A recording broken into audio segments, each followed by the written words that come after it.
Сәлеметсіздер ме? Мен каналыма қош келдіңіздер. Осы видеода мен сіздерге ерікті зейнетақы аударымдары тиімді ме деген сұраққа жауап беремін. Яғни добровольный пенсионный взносы. Зейнетақы аударымдарының екі түрі болады. Ол ерікті зейнетақы аударымдары және міндетті зейнетақы аударымдар болып табылады. Ерікті зейнетақы жарнасы дегеніміз не? Салымшының зейнетақы қорына өзінің табысынан ерікті түрде аударатын ақшасы болып табылады. Ал міндетті зейнетақы жарнасы дегеніміз ол жұмыс беруші сіздің табысыңыздың 10%-ын міндетті түрде төленетін суммасы болып табылады.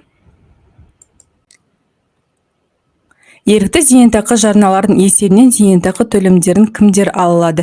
Біріншісі 50 жасқа толғандар, екінші мүгедектігі бар тұлғалар, үшіншісі ерікті зейнетақы сомасы және оларға есептелген инвестициялық табыс шегінде кемінде 5 жыл болған зейнетақы жинақтары бар азаматтар, ал төртіншісі Қазақстан Республикасынан тыс жерлерге тұрақты тұруға кететіндер немесе кеткендер алуға құқысы бар және